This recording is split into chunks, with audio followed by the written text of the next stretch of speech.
Estamos en vivo.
Esperamos unos 2 minutos, por favor. Están entrando, estamos justo viendo la entrada de mucha gente.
Bueno, hay gente entrando, pero vamos a comenzar. Muy buenas tardes a todos, a todas. Mi nombre es Charles Walker, soy profesor de la Universidad de California en Davis. Quiero comenzar agradeciendo a San Jose State University, Stanford University y UC Davis para este evento. También quiero mencionar a Sara Clemente para el lindo afiche. Hacer un Zoom es trabajo, ya estamos dándonos cuenta de eso este año. Y agradezco a todo el equipo, Adrian Batasca y otros que están detrás de las cámaras, ¿no? Bueno, hoy vamos a discutir la traducción en inglés de Los Rendidos de José Carlos Agüero. Con Michael Azar nos dio cuenta hace unos años que Los Rendidos era un magnífico libro que tiene mucho que aportar en cuanto a los debates globales sobre memoria y también sobre las insurgencias. Michael y yo hicimos la traducción con el apoyo de José Carlos.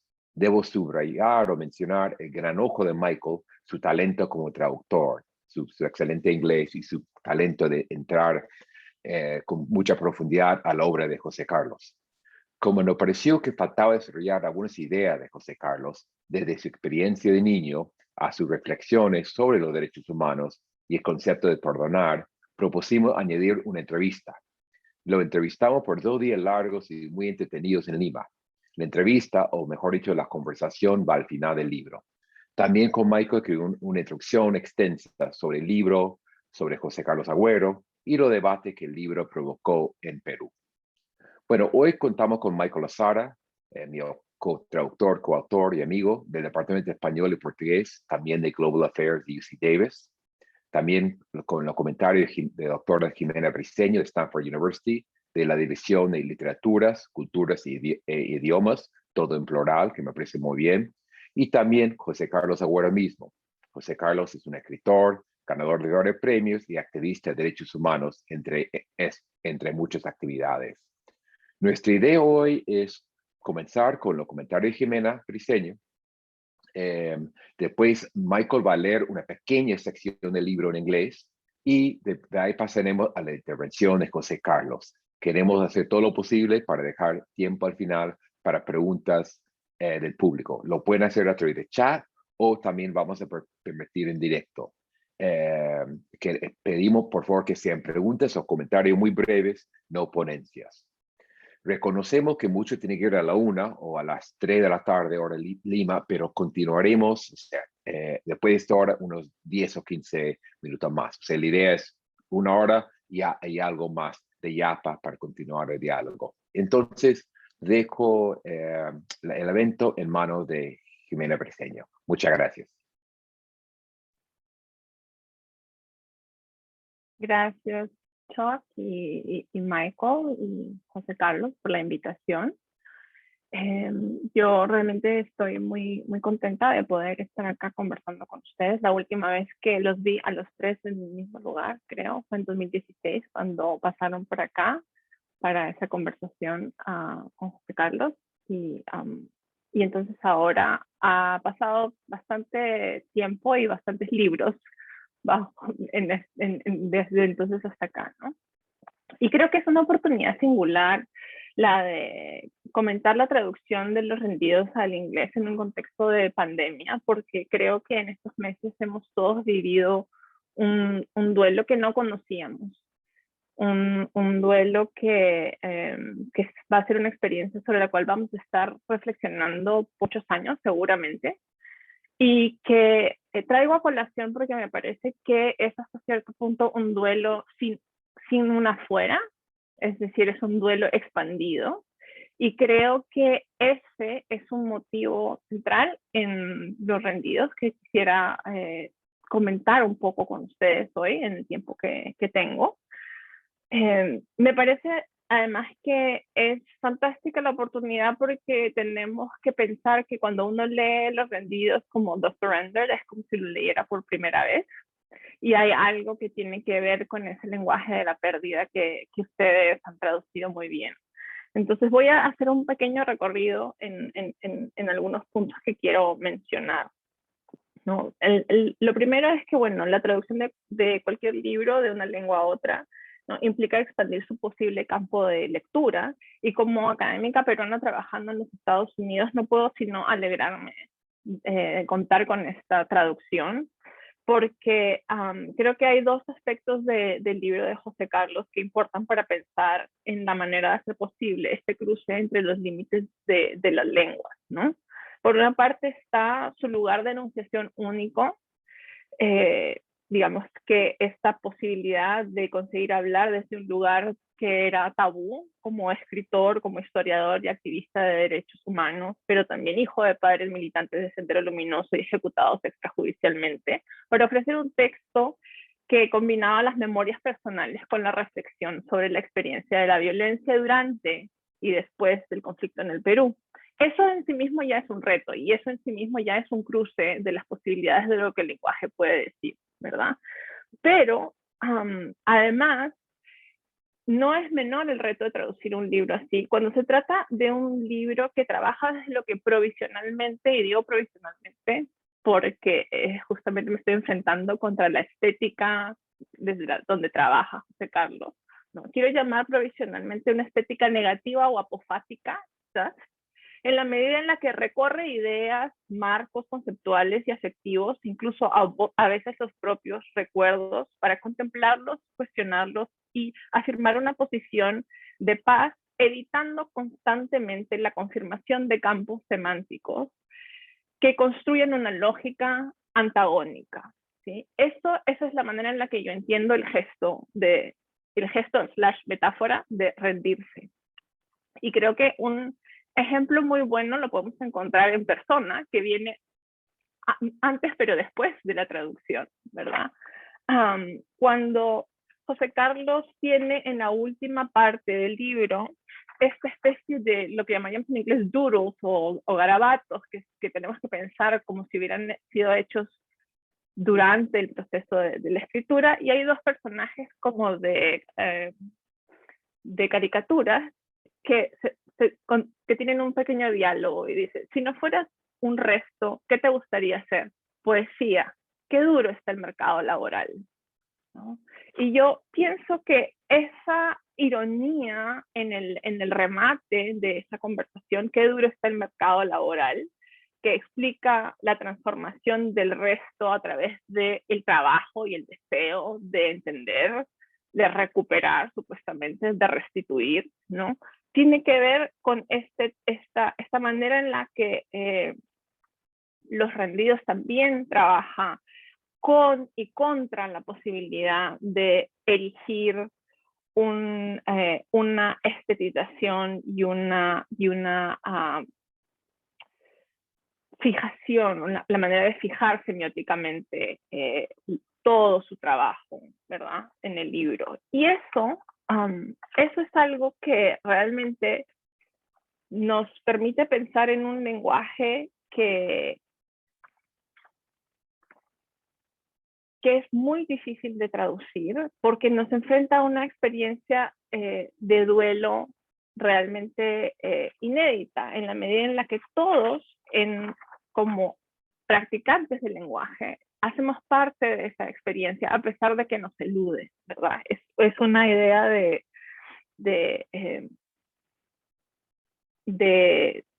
hacerse vulnerable a esta experiencia a través de la participación en el lenguaje del libro y en el lenguaje de José Carlos.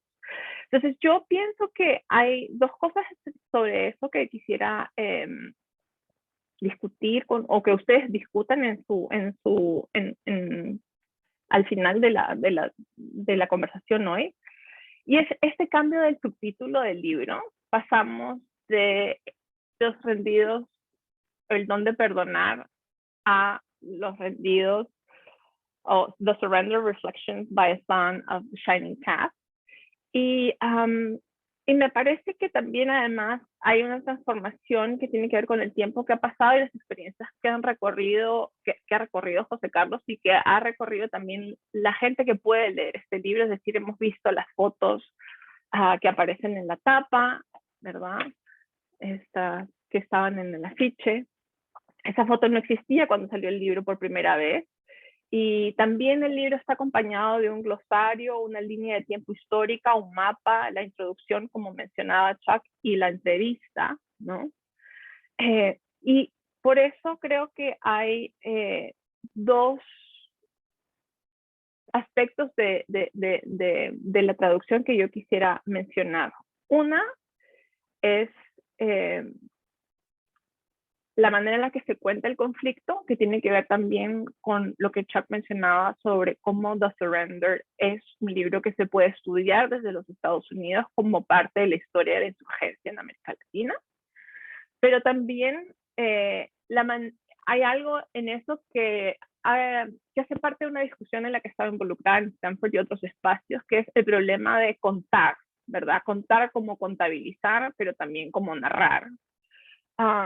Porque cuando uno abre este libro y ve la línea histórica y ve la introducción, ¿no? Se encuentra con algo que como académico peruano, fuera del Perú, siempre va a tener que hacer, empezar con el número, ¿no? Más de 69.000 muertos en 20 años. Hay una manera de contabilizar, ¿verdad? Que permite establecer una escala y un contexto para eso. Pero también después está este problema de poder narrar, organizar en, por, desde o contra el lenguaje una experiencia, ¿verdad? Y hay en eso algo que quizás podría José Carlos comentar, los títulos que tienen las secciones y la posibilidad de dentro de las secciones enumerar los distintos acápites, es decir, tenemos los subtítulos, ¿no? Los ancestros, las víctimas, ¿verdad? Desde estigma hasta los rendidos, pero a través de todas esas secciones hay números. Entonces me interesaría mucho si él pudiera comentar esta combinación de contabilizar y contar en su libro. Sí. El otro aspecto que quisiera mencionar, y estoy yendo rápido porque estoy asumiendo que muchos de los que estamos acá hemos leído el libro, pero también estoy tratando de dar algunas pautas para quienes van a leerlo por primera vez en inglés, ¿verdad? Me lleva, entonces el segundo aspecto que quiero mencionar es el de contextualizar, porque no solamente ahí tenemos que pensar en el aparato crítico del libro que ya hemos mencionado, ¿verdad? Sino en su publicación primera por el Instituto de Estudios Peruanos en el 2015 y ahora por Duke University Press, ¿verdad? En 2021. Y la manera en la que, no solamente en la introducción y en la entrevista, ustedes hablan sobre el debate en el que participaba el libro y este problema del tabú que se rompe, del que estaba hablando al principio, sino también que dentro del texto José Carlos habla sobre entrar en tensión con la necesidad de contextualizar, ¿no? Porque contextualizar puede funcionar como una forma de justificación, pero también siempre es necesaria la contextualización, ¿verdad? Entonces, en esa tensión de con y contra la contextualización, me parece que el libro tiene un gesto muy interesante de ponerse justamente en riesgo al rendirse a la lectura, ¿verdad? Al hacerse vulnerable y abrirse a la lectura, pero lo hace como libro, ¿no? Y eso también es parte de un contexto, si nosotros pensamos que estamos ahora en Zoom y que vivimos en este mundo digital donde los textos circulan de una manera más libre, podríamos decir entre comillas, porque no están encerrados en un libro, ¿verdad? Y porque los rendidos tienen una manera de también revisar distintas formas de la inscripción y la escritura. Pienso en la pizarra que comenta en esta memoria de arreglar la pizarra para ponerla en los patios de San Marcos. Pienso en cómo en los 10 años de la escritura del libro tuvo algunas encarnaciones en blog y después se fue del blog y se pasó al libro. Y pienso también en la manera en la que el libro revisa justamente esta forma de no poder inscribir las muertes de ciertos individuos porque el lenguaje impide que esas muertes sean registradas como muertes, porque esas vidas no son ni siquiera percibidas como vidas humanas. Y por último también pienso en algo que para mí siempre ha sido como alguien de la generación de José Carlos y que estudió también el pregrado en Lima en esos años, que me toca muy de cerca y es el trabajo que realizaba Silvia de hacer las fotocopias y el copiado y la transcripción de los trabajos de los estudiantes, ¿verdad? Porque es otra manera de participar en una economía de textos, ¿verdad? Y de textos para esa época de estudiantes universitarios, que la única manera en la que podías estudiar era a través de fotocopiados y si no tenías cómo hacer tu trabajo, también tenías que llevarlo a un lugar como ese. Entonces, que esté todo esto vinculado de esa manera me hace pensar en el libro también como una manera de exponerse y protegerse a la misma vez. Lo digo ¿por qué? Porque estamos también viviendo hoy en día en un momento en el que la información circula de forma descontextualizada muchas veces, ¿verdad? Y el libro pareciera ser un espacio que de alguna manera podría como contener o funcionar como una especie de protector, ¿verdad? O de contenedor para ese tipo de reflexión. Y por último, y con eso voy a terminar, quería también pedir que si quizás, y todas estas son ideas, entonces José Carlos, tú con toda libertad tomas las que te sirvan y las que no, ¿verdad? Pero quería proponer quizás la última cosa, una reflexión sobre este ejercicio de compasión que el libro evoca, que tiene que ver con esta idea de contexto y que tiene que ver con esta idea de un afuera, ¿verdad? Que estoy tratando de mencionar aquí. Y lo digo porque, por lo general, cuando nosotros pensamos en la compasión, pensamos en un eje vertical en el que quien observa al sufriente, ¿verdad? Debe supuestamente elevarlo a la categoría de no sufriente o poder recuperar una cierta humanidad que se ha perdido. Pero en el caso del libro de José Carlos, él nos está ofreciendo una manera distinta de ejercer la compasión, que yo personalmente, y de eso podríamos hablar después, siento una cercanía muy fuerte con la poesía de Vallejo, en la medida en la que la compasión no viene de subir, sino de bajar, ¿verdad? De no elevar, quiero decir, hacia una situación de no sufrimiento, sino desde el sufrimiento empatizar. Y eso me hace pensar de nuevo en esta idea que proponía al principio de un duelo expandido, de un duelo que no tiene afuera y en el que es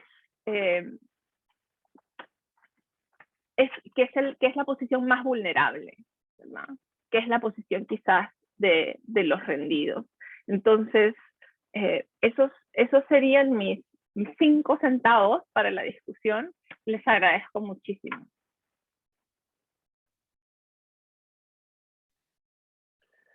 Muchas gracias, Jimena. Ahora pasamos, Michael, vas a leer un capítulo breve del libro, creo. Claro. Bueno, muchas gracias, Jimena, por los comentarios tan excelentes y tantas ideas generadoras. Y quiero agradecer también a Chuck, mi compañero de ruta en este proyecto, que ha sido un privilegio, aprender de ti, porque como todos sabemos, Chuck tiene una larga historia con Perú, y yo soy el intruso acá que ha dedicado mucha de mi vida académica a Chile, Argentina, otros lados. Entonces, para mí he disfrutado mucho de aprender junto con ustedes. Y también agradecer a José Carlos su gran generosidad con nosotros en este proyecto. Esperamos haberle hecho un poco justicia a la gran poética tuya, para un público angloparlante, y hacer que los lectores en inglés sientan un poco la profundidad y la urgencia de tu palabra. Como todos sabemos, traducir nunca es fácil. Uno lee y relee muchas veces y se esfuerza solo por aproximarse a una voz o a diversos estados de ánimo que se captan en este libro. Y entrar en la voz de José Carlos para mí era sentir y saborear un poco la reflexividad de esa voz, trabajar con la pregunta abierta y difícil, la inmediatez de la experiencia, también la memoria, la pausa, el riesgo y el compromiso. Y hay muchos compromisos con el Perú, con tus seres queridos, con tu familia y contigo mismo, creo, ¿no? Entonces, como digo, siempre aproximándonos y nunca llegando a captar definitivamente. Entonces, elegí una parte para leer que siempre me ha conmovido mucho, que es la sección 12, pensando en los números, Jimena, la sección 12 de la segunda parte del libro, una parte del libro que se llama Culpa. Y es una sección del libro donde José Carlos narra el velorio de su madre en la casa familiar. Y me parece una escena interesante porque para contar esta experiencia dolorosa, el narrador se posiciona en una especie de afuera, ¿no? Casi como si fuera una mosca en la pared, observando externamente un poco los falsos comportamientos de los parientes. Y en la escena también la figura de la madre que descansa ahí en el ataúd es una figura elusiva, ¿no? El narrador logra aproximarse a ella, pero nunca logra aprenderla del todo. Y se recuerda con mucha emoción y hasta con ira a veces, pero siempre con ese anhelo de paz que percibimos a lo largo de este texto. Así que voy a leer y es breve, son 3 minutos. It doesn't smell like her. It's her moment to shine, and it no longer smells like her. And she had such a particular scent. The flowers, the signs, the coffee, people greeting one another. She would have hated all of it. But here she is, subjected to the whole family, to a sham ritual acted out by people who grudgingly loved her. She died just last night, but she already seems like an abandoned corpse, as if touched by a decrepit and tired death. Right next to me, someone mutters her name. It's strange because people talk about her as if she were an alien, something foreign, a plague.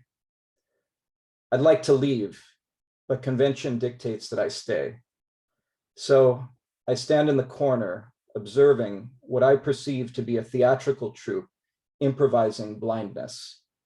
They don't see her wounds, her crushed nose, her broken fingers.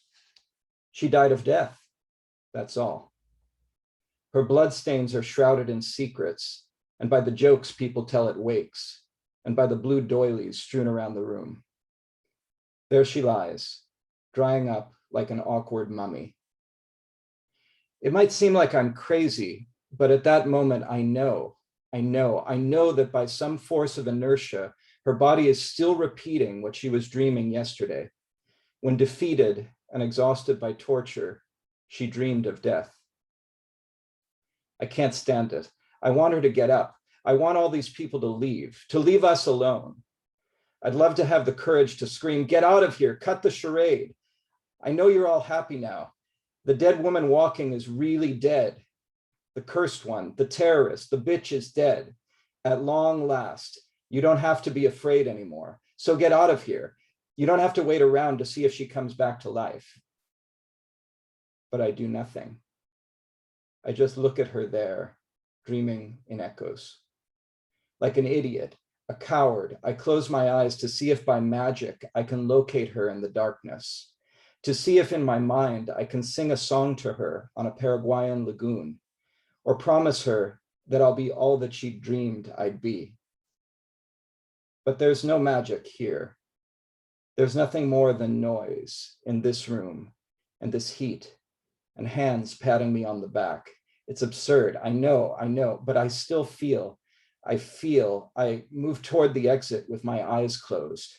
I manage to avoid condolences and arms and sweat, and I search for her. But I don't find her. Not yet, so we can rest, so that she never again has to dream that dream or any other, so that for once she can be just like any other normal person, so she can rot in peace.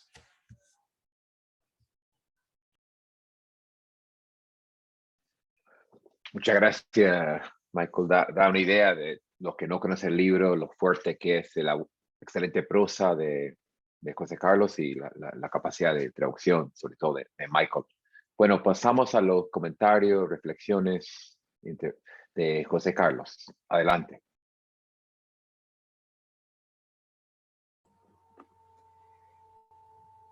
Gracias. Buenas tardes acá en Lima. Muy contento de estar con ustedes por esta vía y muy agradecido por todo, por el trabajo, por la amistad, por el enorme esfuerzo de Chuck y de Michael para que esta traducción exista. Gracias también a la Universidad de Duke por sé que es bonita edición, y gracias a los que están aquí y a todos los que hayan colaborado para que este pequeño evento se pueda realizar. En fin, lo primero es que estoy muy agradecido. Y espero que el librito pueda ser útil para algunas discusiones.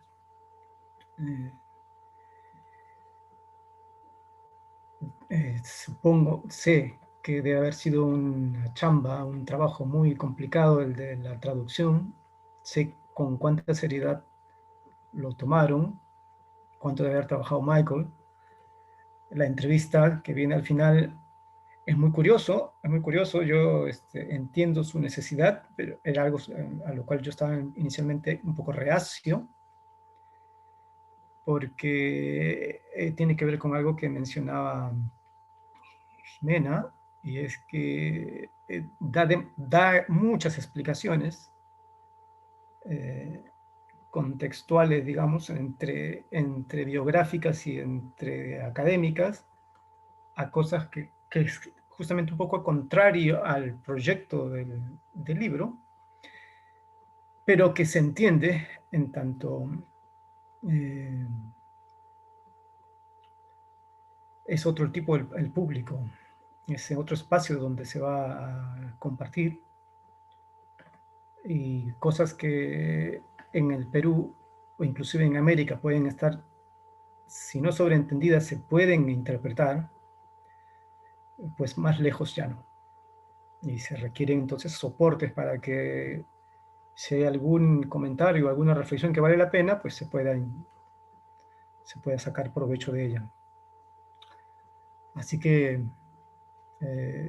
simpática fue la entrevista, muy, muy interesante para mí, toda la parte en la cual estuvimos, bueno, ellos me obligaron, la verdad, a hacer una cronología precisa, digamos, un poco precisa.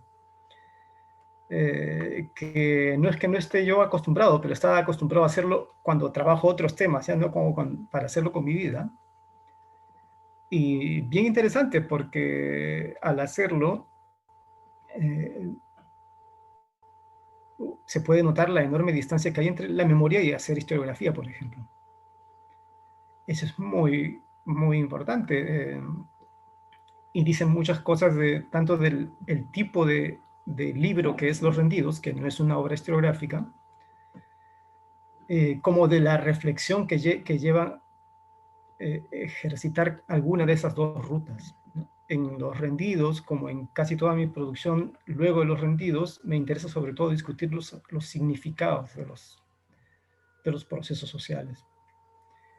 Y no es que no tenga en cuenta y no me importe los procesos sociales y su reconstrucción rigurosa, sino que sé que ese trabajo lo van a hacer otros con mucho mayor empeño, y me remito a ellos para que la parte más cultural, si se quiere, más simbólica, se pueda, o yo la pueda intentar aproximarme a ella desde otro lado, ¿no?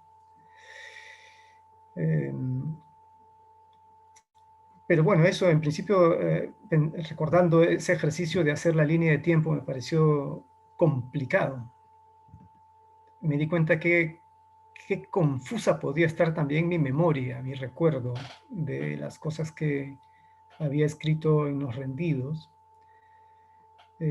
las fechas exactas, por ejemplo, cosas que me preguntaba Chuck y Michael, ¿no?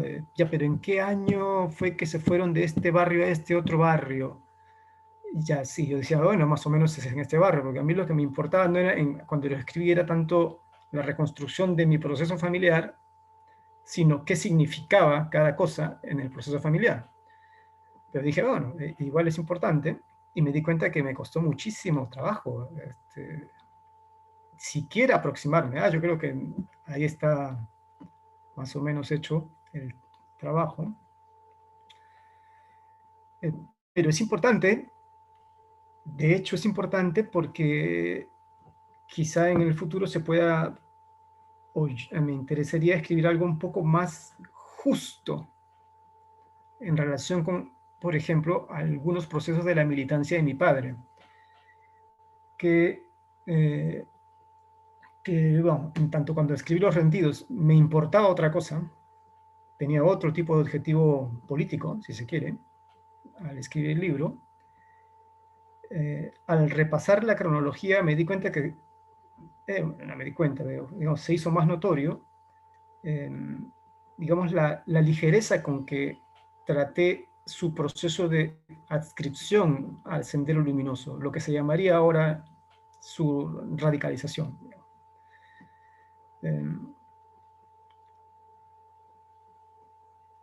Y digamos, siguiendo un poco el hilo de esa cronología, es muy interesante, de veras. Mi papá, el 82, cuando publica un librito para una ONG de esos momentos importantes, era todavía dirigente sindical, y tenía opiniones que serían como, digamos, hoy de un un izquierdista duro, pero no tanto, o sea, típico de alguien del ala izquierda clasista, estaba todavía discutiendo cosas al interior de lo que era el frente de izquierda, planteaba cosas tan raras que pueden sonar para un militante de Sendero Luminoso, digamos, como hay que intentar democratizar el partido o el frente, y debe ser que menos de un año después ya estaba en Sendero Luminoso. Muy poco tiempo después. Y muy poquito tiempo después, meses después, ya está preso. Luego sale muy poquito tiempo después de prisión y otra vez en muy poquito tiempo vuelve a caer en prisión y luego muere. Entonces, el proceso de su radicalización y de su militancia es tan corto, todo pasa tan rápido, es tan condensado, que creo que es una de las cosas que me ayudaron a rever cosas de mi propio libro y que no, la verdad que no lo habría hecho si no hubiera sido gracias a las largas conversaciones que tuvimos con Chuck y con Michael. Y creo que dice mucho, o sea, no solo dice mucho de mi padre, que tuvo digamos, la oportunidad de ser dirigente sindical y de escribir un librito, 2 en realidad, sino de otro montón de gente que pasó por circunstancias de militancia muy parecidas en Sendero Luminoso y en el MRTA. Una de las cosas que estábamos conversando hace poco con unos colegas era las ideas tan estereotipadas que hay respecto a este tipo de militancias, que pasan por alto datos duros, digamos, ¿no? Por ejemplo, que son efímeras, o que gran parte de estas militancias se dan en cárcel. O sea, la mayor cantidad de años de militancia se dan como presos. Vamos a poner un ejemplo que estuvimos conversando de alguien que, bueno, murió ya. Bueno, muchos son gente pues, que ya está muerta, ¿no? Digamos, un amigo muy querido que formaba parte de un ala muy radical, juvenil, casi de colegio, del MIR, y ya era muy radical siendo de quinto secundaria más o menos. Entra al Sendero Luminoso, que debe ser por el año 85 más o menos, no, 84, es apresado, va al Lurigancho y muere dentro en el Lurigancho muy poco tiempo después, ni siquiera, es antes de la masacre grande de los penales del 86. Entonces su militancia debe haber durado, no sé, un año, me imagino, como senderista, y como izquierdista radical un poquito más, porque era muy chico, era un adolescente. Y bueno, otra cantidad de gente que militó, se me ocurrió, estoy pensando en alguien muy en concreto, que milita más o menos desde el 84, se retira, regresa, se salva de morir en los penales porque le dan libertad. No obtiene la libertad, pero digamos no pasa a juicio, sale como unos meses antes de que asesinen a la gente en el frontón, o sea, sobrevive de milagro, pero luego cae preso otra vez, y su militancia de ahí, porque sigue siendo él, sí sigue siendo, digamos, cercano a Sendero Luminoso hasta hoy, hasta que no los soltaron hace unos 8 años más o menos, la ha hecho prácticamente toda en prisión. Entonces, quitándole el año y medio que fue de Sendero y que luego además se arrepintió y luego regresó, como 15 años de su militancia, el grueso de su militancia, su madurez como adulto, la ha hecho en la cárcel, en varias cárceles además. Entonces es un tipo de militancia muy particular, ¿no? Porque no es un caso excepcional, es como bastante frecuente. Pero bueno, eso para empezar. Sé que no tengo mucho tiempo tampoco para hacer comentarios y voy a intentar reaccionar a lo que Jimena estuvo comentando con cosas muy interesantes, ¿no? Pero como no hay mucho tiempo, voy a reaccionar a las que son más fáciles. La estructura del libro con capítulos y numerales pues tampoco es nuestro original, es propia de muchos libros que justamente intentan no ser orgánicos, tanto en la filosofía como en la literatura, más en la poesía. Entonces creo que la verdad toma un poco de todo eso. En el Perú directamente, si quieren un antecedente, es Ribeiro, pero hay un montón de ejemplos. Y en mi caso, la respuesta de por qué está organizado así tiene una doble explicación, las dos complementarias, que por un lado es que se fue organizando así sin querer, o sea, porque iban siendo piezas de una reflexión que se han ido armando en un tiempo muy largo, y que cuando decido acometer su organización, me parecía que ese orden daba cuenta del proceso también.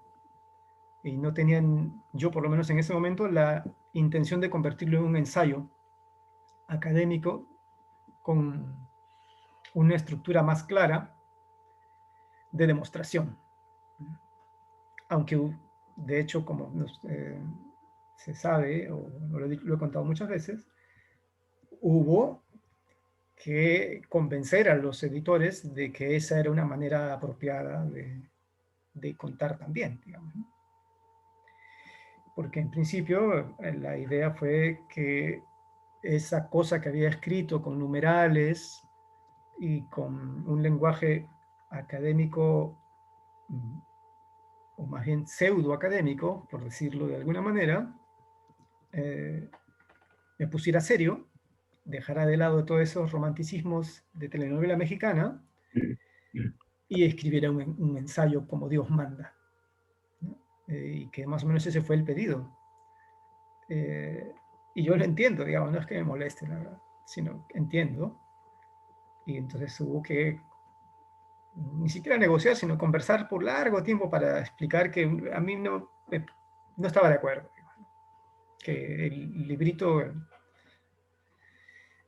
no había nada que corregir, que en eso consistía, digamos, y no necesitaba ser transformado hacia otro género.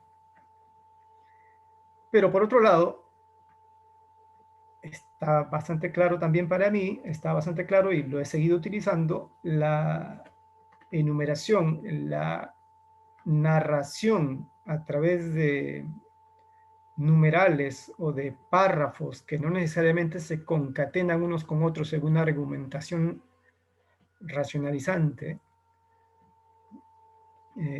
es una defensa para la apropiación, contra la apropiación.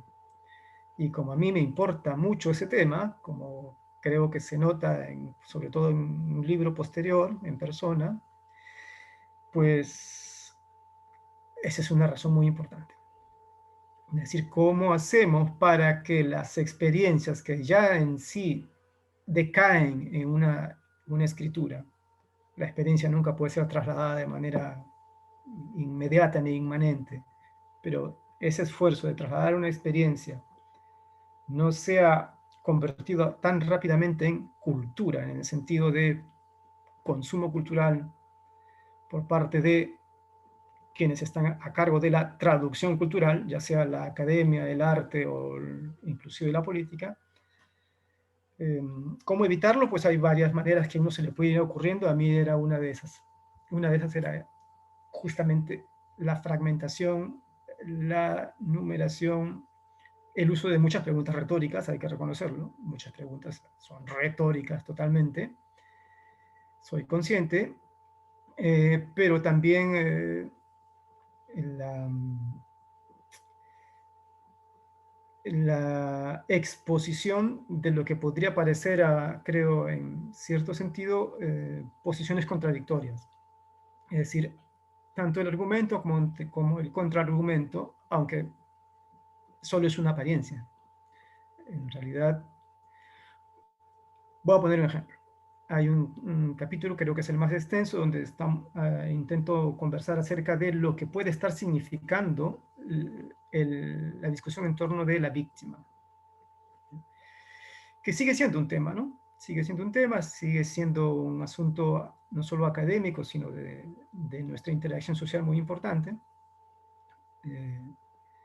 y que en ese momento, cuando yo estaba en el proceso de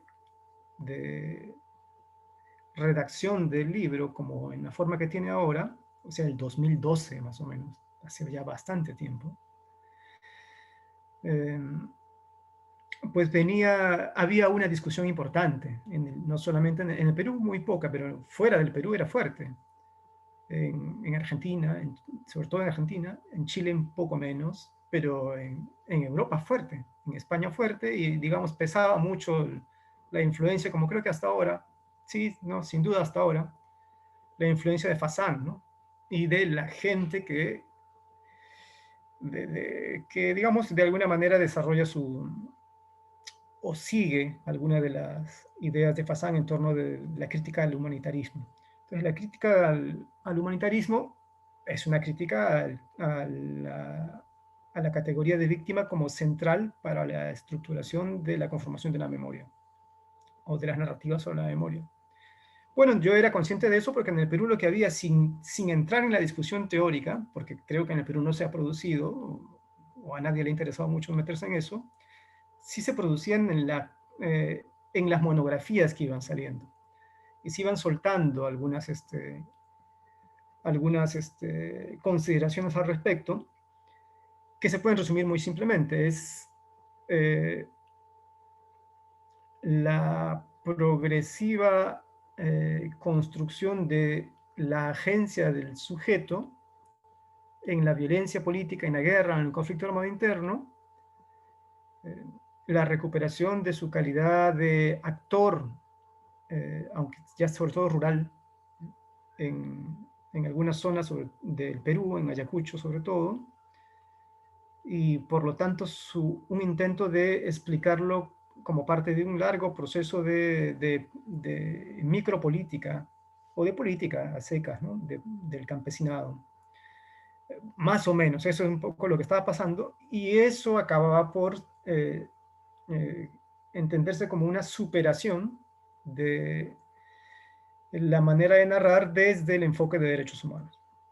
Digamos que al parecer, para estos autores, que son un montón, ¿no? En el Perú y en otros lugares, había sido como la narrativa dominante para contar el conflicto armado interno en el Perú y en todo el Cono Sur y en América Latina. Es decir, las dictaduras, la guerra, el conflicto armado se contaba, según esta persona, sobre la base de la violación de derechos humanos, el daño, la existencia de víctimas y a partir de la víctima el reclamo o el lamento, digamos. Y la nueva posición académica era, no solamente hay víctimas, esta gente es sobre todo agente de su propia historia, digamos, ¿no? Entonces hace política, la viene haciendo desde el siglo XIX, la hizo en el siglo XX y la hizo durante la guerra.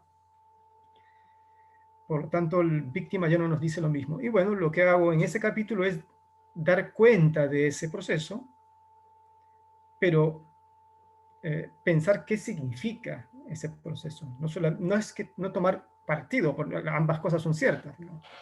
Pero digamos, mostrar o pensarlo, intentar pensar sobre qué puede estar significando este gran avance de las propuestas en torno de la recuperación o de otorgarle agencia a la gente que muere o a la gente que sufre, en términos más bien, si quieren, éticos y filosóficos, y qué puede estar significando la desaparición de la centralidad del concepto de víctima.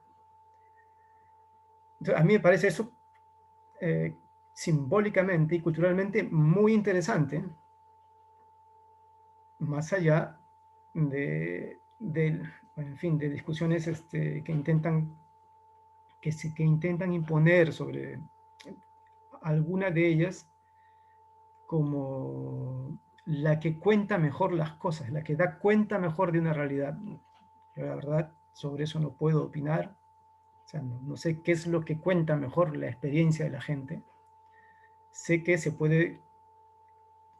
que la experiencia se deja atrapar por muchos lados y que, digamos, una persona con toda la agencia del mundo no, o sea, también puede ser una víctima. O sea, la víctima no es un capricho. Eso es muy interesante, estas cosas, porque están de moda hoy mismo, ¿no? Seguramente ustedes estarán leyendo. La víctima no es la creación caprichosa de un benefactor humanitario, digamos, ¿no? Yo la verdad discrepo muchísimo con muchas de las cosas que Fasan sostiene. Fasan y otros que han escrito después digamos, desarrollando sus ideas, sino que la propia idea, la propia existencia de las víctimas tiene su historia. La construcción de la víctima en sí, de la palabra, de la categoría, pero de la victimización tiene una historia. La manera en que eso se ha ido consolidando como un espacio para poder hablar, tiene una historia. Y tiene una historia con pros y con contras. Tiene momentos, ha tenido momentos si quieren, más progresistas y otros momentos más conservadores, y significa cosas distintas en todos estos momentos. Me parece como por lo menos abusivo del orgullo intelectual, digamos, eliminar la categoría como relevante en función de la de actoría, digamos, o la de recuperar el sujeto político, digamos. O sea, entiendo, obviamente, todos queremos trabajar con procesos históricos, y en los procesos históricos hay procesos, pues, y por lo tanto hay sujetos, sí, sí, está bien. Pero si hablamos de conflictos y de barbaries, es muy posible que a esos sujetos le pasen cosas como ser victimizados. Entonces hay que pensar en eso, y en qué momento se empieza a hablar, de qué manera se empieza a hablar, quiénes empiezan a nombrar de determinada manera a los sujetos, cómo estos sujetos además se nombran a sí mismos. O sea, todo eso tiene historicidad. No es digamos, no es solamente un atajo para erradicar el pensamiento crítico emancipatorio, digamos. O sea, yo ahí sí estoy muy lejos de poder, digamos, resumir así ni la categorización y mucho menos el intento de comprensión de la vida de la gente o de la muerte de la gente. Una cosa que está ocurriendo, por ejemplo, actualmente, sobre todo fuera del Perú, la verdad, en el Perú se escribe un poco sobre eso todavía, pero hay algo de esto, es la eliminación total, o por lo menos la aparente superación del sufrimiento como categoría relevante para entender la interacción social, sobre todo en situaciones complejas o de violencia extrema. Digamos, porque la colocación del sufrimiento como central, o en todo caso como algo relevante, dejaría de lado la voluntad y la capacidad de organización, o en todo caso otras maneras de entender el movimiento social. O sea, entiendo el sentido de intentar rescatar tradiciones radicales que luchen contra la opresión, digamos. O sea, yo lo entiendo, creo que ustedes también lo entienden, más o menos, se puede entender.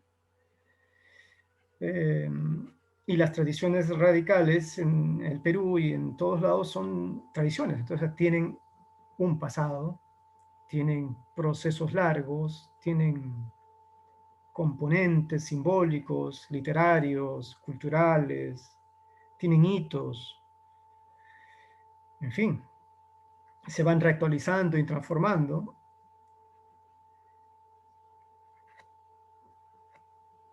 Pero la tradición del pensamiento crítico me parece que no se empobrece al incorporar el sufrimiento como una categoría central.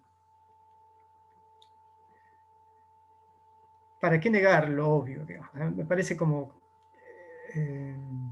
entiendo que puede costar, porque el sufrimiento, en tanto no tiene una clara adscripción ideológica, puede caerle a cualquier lado.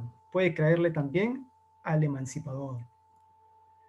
O sea, el sufrimiento no, es yo creo que es poderoso justamente como un elemento para pensar la realidad como un hondo y honestamente, igual como la crueldad, por ejemplo, o la impunidad, como instituciones estables y permanentes de la modernidad, para mí, por lo menos, tienen el poder de que interpelan también a los emancipadores.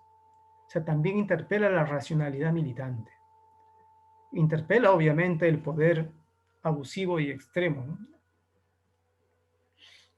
de la autoridad, pero también interpela la racionalidad militante. Entonces, por ahí me parece que los rendidos intenta, para el 2012, ojo, ¿no?, para el 2012, que es hace mucho tiempo, entrar un poco en esa discusión. Entonces, dice, oh, muy bien, hay que pensar en lo que la gente hizo y no solo en lo que a la gente le pasó. Estoy de acuerdo, pero a la gente le pasaron cosas también. Y es como muy raro no pensar en que hay un montón de gente que eh, básicamente es la historia de sus cuerpos machacados. O sea, es lo más importante que les pasó es su destrucción. Y si lo más importante que les pasó es su aniquilación o su destrucción, hay que intentar pensar qué significa eso. Y no solamente dejarlo de lado en nombre de la agencia. Como mínimo hay que pensarlo. O sea, y no simplemente sumarse a la celebración de la recuperación de la capacidad de actoría de los subalternos, digamos, ¿no? En fin, ese es un ejemplo, si quieren, de el tipo de reflexión que yo quería dar en ese momento y que lo di en los diferentes acápites que los rendidos intentó trasladar, ¿no? Entonces no hay ningún argumento estable que se pueda sostener para confrontar. No es la versión de los vencidos, ¿no? No es una mirada subalterna, no es la reivindicación del sujeto olvidado, no es mucho menos es la voz del, no sé, un testimonio de parte, ¿no? O sea, algo así como habla por fin el senderista o la familia senderista. Obviamente que sí habla en el sentido de que formé parte de una familia senderista, pero la intencionalidad de la narración, del relato, no es dar un testimonio de parte, ni reclamar la posición del vencido, ni la del revolucionario derrotado, ¿no?, sino intentar una acción que es política y moral al mismo tiempo a través de un libro para que eso sea discutido. Y, esa era la intención, la discusión. Y bueno, por ahí creo que, a ver, solo para terminar, porque me importa el tema actualmente, ¿no? Es el tema de la compasión y el duelo. Hay dos cosas que quisiera reaccionar a lo que mencionaba Jimena. En relación al duelo, que sin duda es algo que directamente nos está agobiando a todos en el mundo entero, no en el Perú, sino a todos lados. Creo que nos corresponde, igual que como hacemos con cualquier otra categoría, repensarla también. Eso es lo que yo creo. Estuve conversando también con unas colegas hace un tiempo acerca de, bueno, de la aparente continuidad infinita del duelo en el país, ¿no? O sea, siempre hay un duelo, y además no es un duelo como aislado, sino masivo, por acontecimientos grandes, por grandes procesos de violencia o de abuso y grandes procesos de impunidad. Y cuando un duelo se vuelve una cosa tan ininterrumpida dentro de una sociedad, cuando en la práctica se vuelve una institución cultural más, pues tal vez los conceptos tipo duelo y elaboración y luto estén encubriendo algo que estamos trasladando simplemente desde nuestra experiencia individual y cotidiana de nuestra vida, por decirlo así, ordinaria. Es como cuando se utiliza crisis, ¿no? Digamos, eso se ha discutido muchísimo más. Cuando todo el tiempo das cuenta de la situación de un país que está en crisis, pues ya la palabra crisis carece de valor semántico. Es evidente que estás contando mal la cosa. No es que esté en crisis posiblemente esa organización social, sino que tiene otras reglas de funcionamiento, a las cuales no has tenido la lucidez de darte cuenta de en qué consisten. Y que lo que a ti te parece crisis es su manera de funcionar. Es posiblemente una manera de estar estable, distinta al modelo que tú tenías de estabilidad. Igual creo nos pasa con duelo y elaboración y luto y proceso y no sé qué, cuando se vuelve una acción masiva y ordinaria, pues hay algo ahí que está convirtiéndose en mucho más allá que una normalidad, ¿no? Entonces sí, primero eso. Y segundo, la importancia que tiene para mí todavía la compasión como categoría que puede ser eventualmente útil en términos éticos y políticos, digamos, lo es porque solidaridad, ¿no?, que podría ser otra manera, o simplemente responsabilidad, que podría ser otra, digamos, una desde más del campo del progresismo y otra más del liberalismo, me da la impresión que no dan cuenta de de nuestra actual degradación de los vínculos sociales. O sea, si yo creo que algo ha sido arrasado por completo por las últimas décadas de capitalismo en el Perú, pero también en otros lados, es sobre todo eso, el vínculo social y las propiedades que tenía el sujeto para no morir en principio, pero en segundo para generar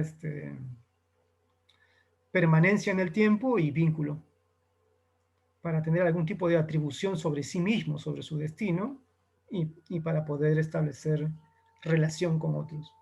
Bueno, eso ha sido arrasado, pero de manera estructural. O sea, no es que se ha visto puesto en duda momentáneamente por la pandemia.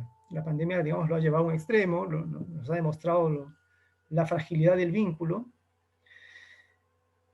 y la facilidad de aislarnos porque ya estábamos aislados. Ya estábamos profundamente constreñidos a nuestra precariedad solitaria. Y por lo tanto, para poder reconstruir algo de ese vínculo, no basta pues el acto solidario, porque no hay cómo. O sea, el acto solidario implica tejido social, implica algo más, digamos, de sustento colectivo, implica como que una comunidad detrás. Me parece que no hay mucha comunidad en el mundo ahorita, y el acto liberal de la responsabilidad implica que el sujeto sea posible de ser construido como sujeto responsable. Pero no se puede, porque justamente la precariedad de las últimas décadas hace todo lo contrario a construirte como alguien que puede ser capaz de ejercer su voluntad permanente en el tiempo. Lo que reina es la incertidumbre sobre tu propio destino y sobre tus capacidades. Es decir, no puedes ser responsable. No se trata de un asunto individual, de incapacidad. Se trata de una construcción institucional y estructural. No hay responsabilidad posible en alguien que es precario como sujeto. O sea, así que lo que queda para mí, o sea, creo que la alternativa es la compasión como un acto de extremo, un acto de apuesta extrema por el otro,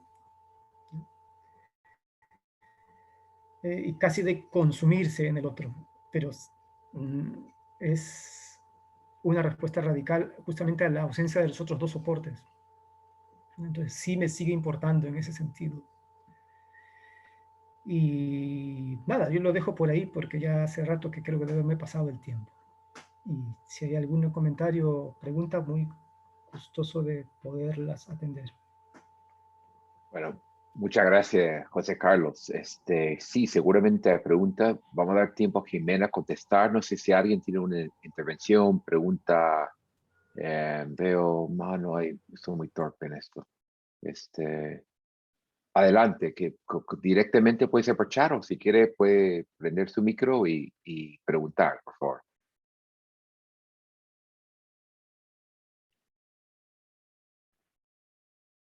Perdón, alguien levanta. Dale. ¿Alguien levanta la mano? Porque si no, yo espero. O si quieres, yo ¿Ya? puedo ir hablando mientras se organizan para preguntar, como quieras.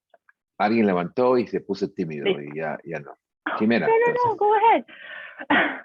Pues Pero, no, simplemente una cosa muy breve, me parece que yo comparto la posición de José Carlos y creo que es bien interesante como la revisión crítica de estos conceptos como compasión, solidaridad, responsabilidad. Me parece que es muy interesante también pensar en la manera en la que tú lo planteas como instituciones, ¿verdad?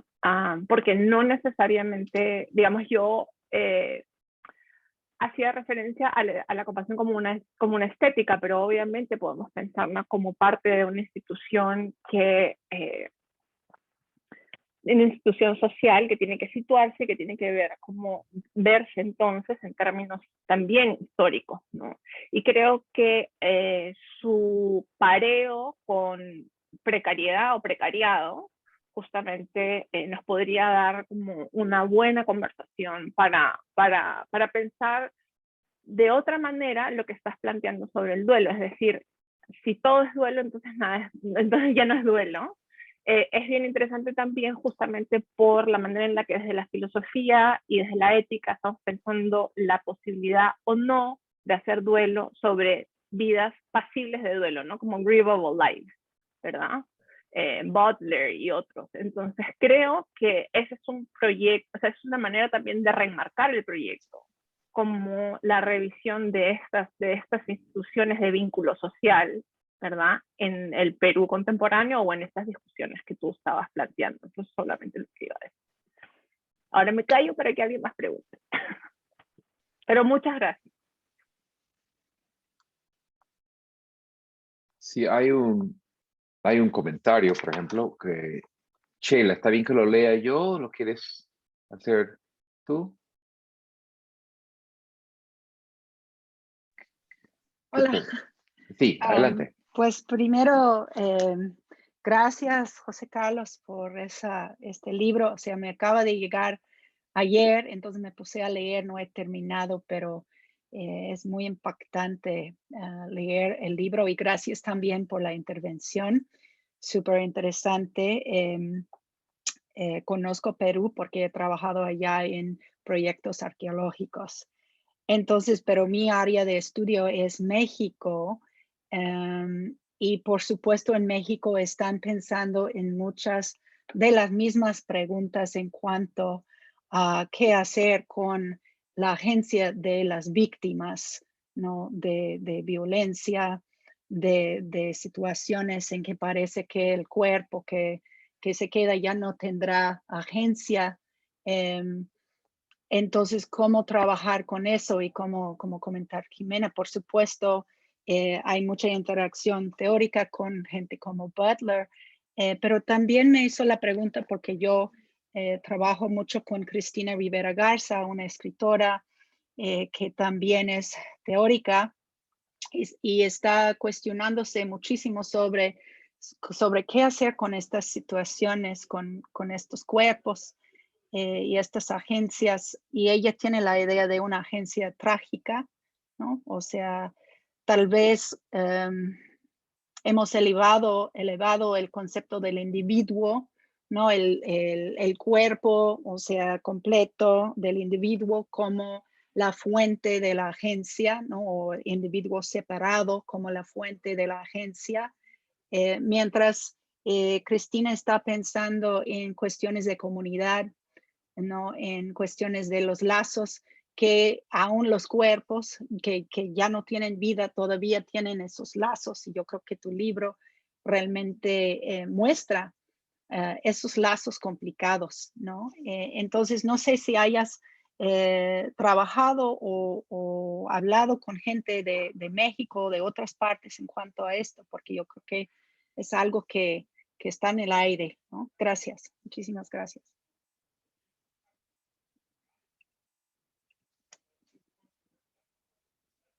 Adelante, José Carlos. Perdón.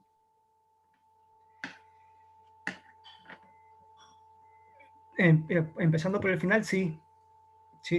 De hecho, he tenido la suerte de tener muy buenas conversaciones con colegas de México. Y hemos compartido justamente algunas discusiones, algunos intercambios sobre asuntos como ese. La verdad que México lleva a un extremo algunas de los procesos de violencia y normalización, ¿no? que hacen como que las preguntas no sean artificiales, sino sean una necesidad. Y eso, por lo menos a mí, me parece muy auténtico, porque desde otros lugares, la verdad hay que decirlo así, es un esfuerzo a veces sofístico, ¿ya? Lo siento, yo pienso así. Desde muchos lugares es como cómodo pensar en estos asuntos y acaba por realizarse unas sobreinterpretaciones increíbles acerca de procesos que no es que sean simples, pero que, digamos, son duros, los vive la gente, son experiencias antes que relatos, son historias de vida antes que discursos. Entonces, sí, de hecho, el contacto con colegas de México y de Colombia, pero últimamente de México, te obliga a tomar en cuenta una cantidad de situaciones que en el Perú no son ajenas, pero que se han extremado en México en situaciones de lo que llamaríamos como normalidad, porque es democracia. Y sí, la agencia trágica, yo en los rendidos, de hecho, allá por el 2012 yo hablaba de la agencia miserable, por decirlo. Disculpará, agencia trágica suena mejor, la verdad. Pero es un poco lo mismo. Es decir, cuánto mejora de nuestra interpretación del significado de lo que la gente vive, no solo del relato de lo que la gente vive, sino del significado de la gente vive, el que le devolvamos una agencia a alguien que tiene que decidir entre si mata o no a su tío para sobrevivir. Ahí hay algo que se le escapa, hasta nos escapa a los historiadores o a los antropólogos al relatar. ¿No? No es que tengamos que estar haciendo el juicio y la valoración a cada instante, pero es imposible no hacer el juicio y la valoración a cada instante al mismo tiempo. O sea, jugar a que no podemos pensar éticamente sobre las cosas es un juego peligroso. En todo caso, yo creo que no solo peligroso, sino es imposible. Esa es una ficción. En todo caso, es un positivismo que a mí no, en fin, no me sirve hoy. Puede ser que a algunos sí. En el Perú se han dado muchas de estas circunstancias con muchísima frecuencia. O sea, no es algo que haya pasado una vez como para poner el ejemplo dramático, ¿no? O pintar de exotismo una situación, ¿no? Pasó. O sea, el conflicto armado, la guerra, la dictadura, lleva a los sujetos a situaciones moralmente complejas a cada rato, como la pandemia. O sea, nos lleva siempre a situaciones complejas moralmente, constantemente, o lleva a los gobiernos, a las autoridades o a los funcionarios a tomar decisiones sobre la vida o la muerte de millones de personas. Bueno, esa es una agencia además que es legítima. Digamos, si Boris Johnson cree que puede tener la autoridad para hacer A o B cosas que la Organización Mundial de la Salud recomienda para salvar a sus ciudadanos, es su agencia hacerlo. Es más, es una agencia, como digo, cargada del poder de la autoridad y la legitimación. Es el primer ministro del Reino Unido.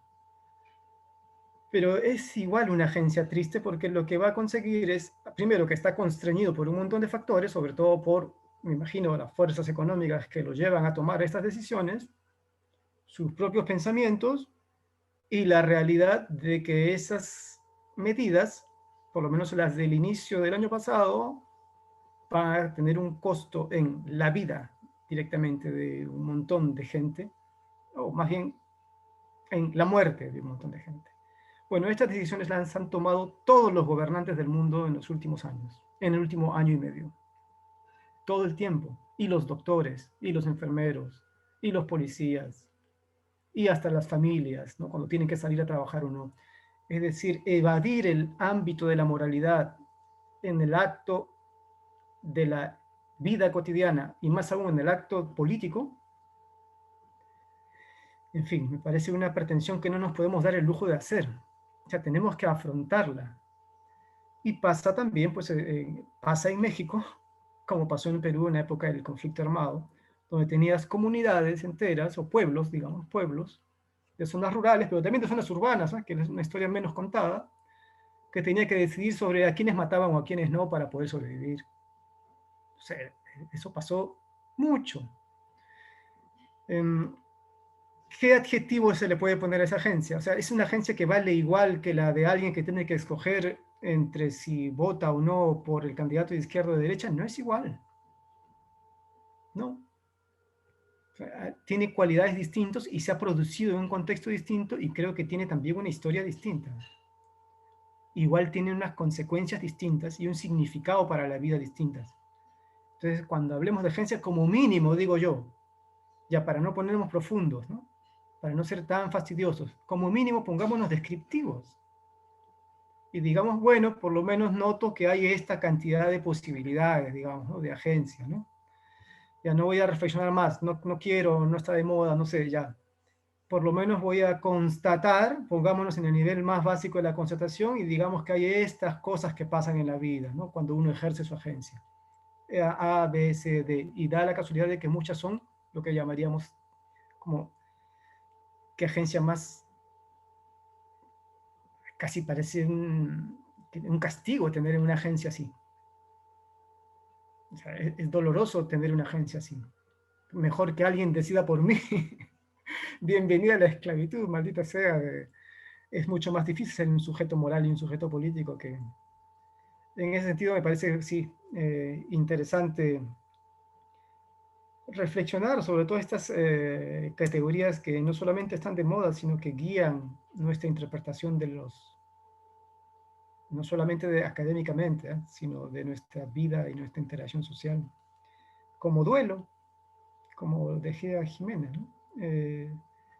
Sí, entiendo lo de que hay una posibilidad en lo comunitario, ¿no? De hecho, hay una colega chilena, muy interesante su aproximación respecto a los procesos de victimización. Ella trabaja el tema de género y sentía que había un traslado de la victimización del enfoque de derechos humanos de dictaduras y violencia política hacia la victimización de género sin una reflexión. Que eso había sucedido, digamos. Ella da cuenta de ese proceso de reflexión, pero que eso acababa también produciendo los mismos, varios de los problemas, ¿no?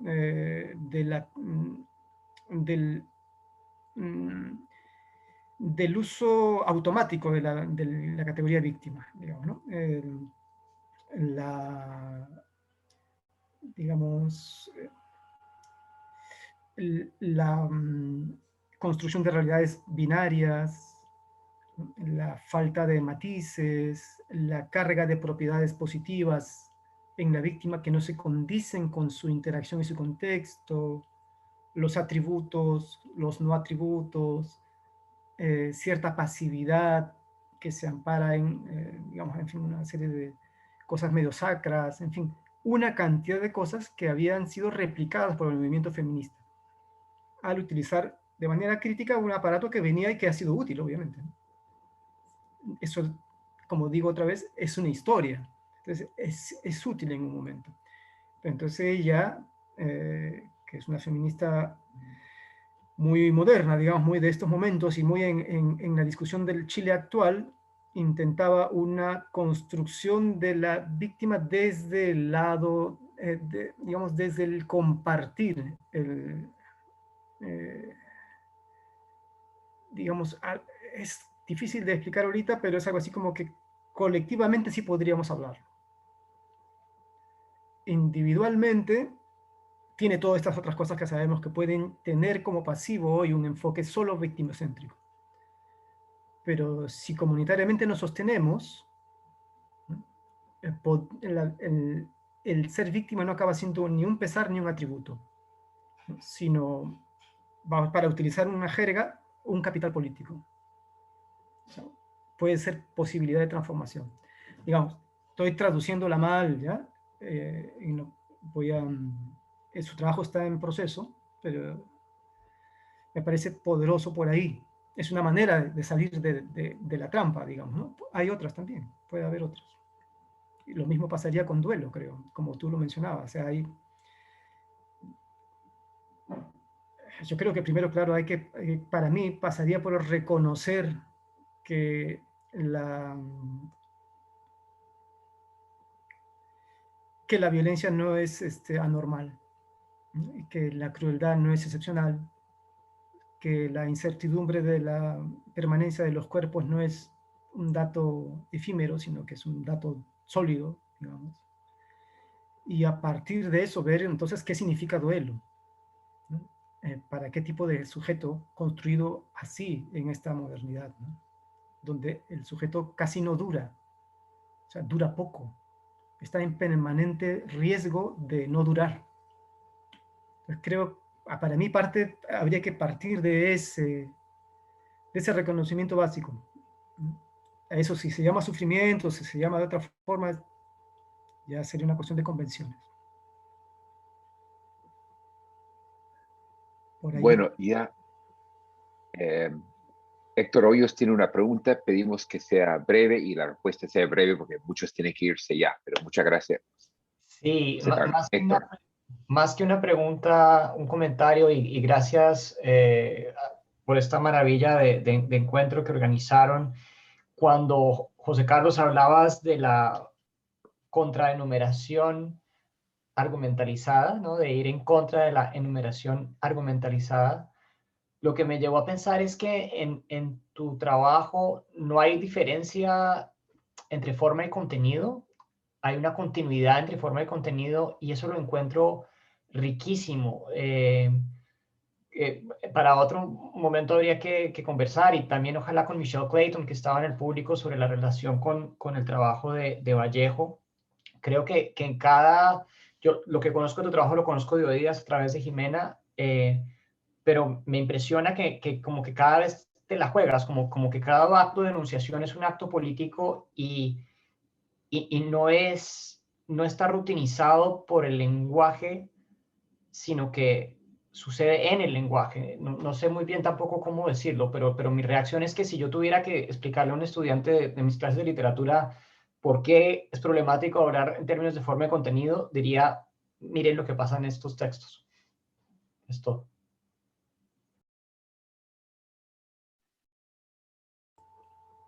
Bueno, muchas gracias por el comentario tan halagador, pero y sí, es evidente un esfuerzo consciente por ¿qué sería?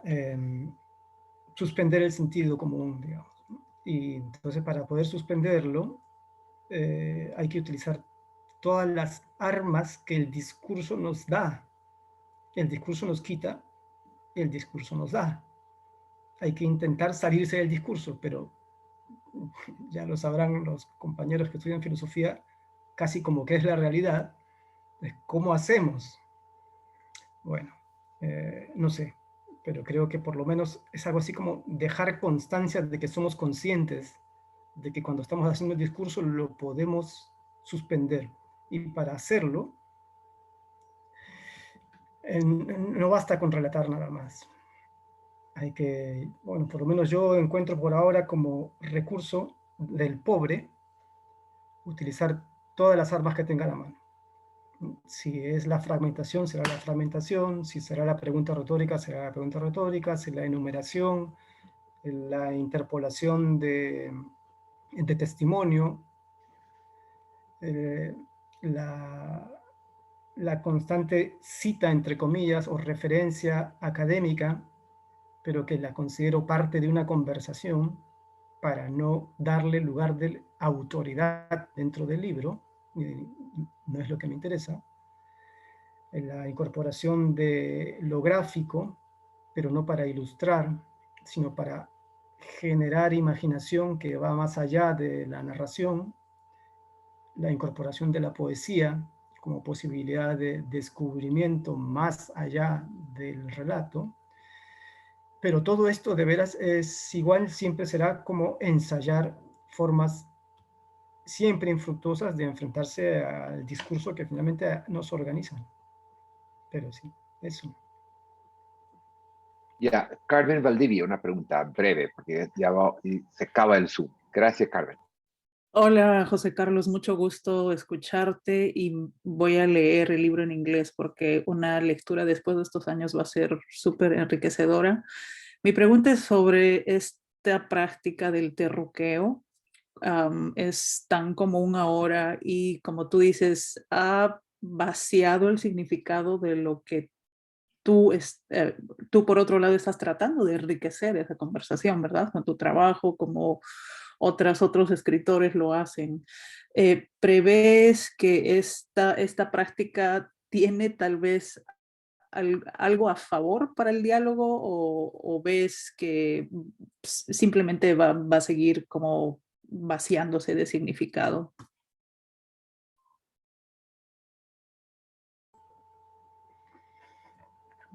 Creo que como toda práctica, porque es una práctica, digamos, política, dependerá su vigencia de su eficacia. Mientras sirva, seguirá siendo útil para controlar el campo de la comunicación, sobre todo, ¿no? O digamos para construir un espacio legítimo de sujetos. Y me da la impresión que por lo menos en el Perú, como ha pasado mucho tiempo desde el periodo de violencia política, a las nuevas generaciones el terruqueo en sí mismo, o sea, decirle terrorista a alguien, no le genera la misma parálisis que a las generaciones de hace 10 años, digamos. No es lo mismo. No es que no sean indiferentes al terruqueo, al llamado terrorista, a la acusación de terrorismo. Son sensibles también, pero no genera la misma sensación de miedo, prácticamente de cancelación, ¿no? De cualquier posibilidad de incorporación de ese sujeto llamado terrorista en la interacción social.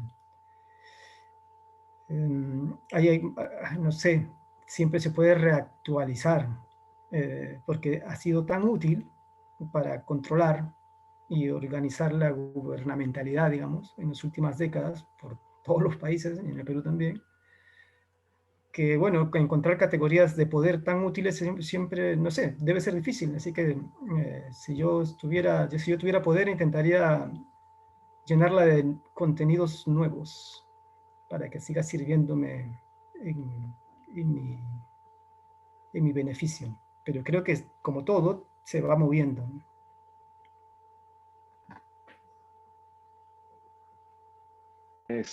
Prometí terminar hace unos 15 minutos, pero ha sido tan interesante que valió la pena. Veo que hay otros comentarios en el chat, pero creo que no hay una pregunta específica. Bueno, termino de nuevo agradeciendo a los que presentaron, a Jimena por los comentarios tan lúcidos y las preguntas, a José Carlos por todo, siempre que interviene uno aprende algo novedoso, Michael también por la gran lectura. Y bueno, volver a nombrar a San Jose State, Stanford, UC Davis. Esta es una serie de presentaciones que he mantenido todo el año. Dos personas me han preguntado dónde se consigue el libro. O sea, el libro en inglés es fácil de Amazon o Duke, todo eso, pero el libro en castellano, y me confirmas esto, José Carlos, se consigue todavía por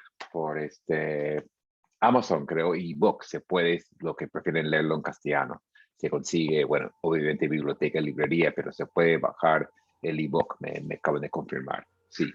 Bueno, eso creo que es el comienzo de una conversación muy larga y muchas gracias a todo el público, se han quedado casi todos al final.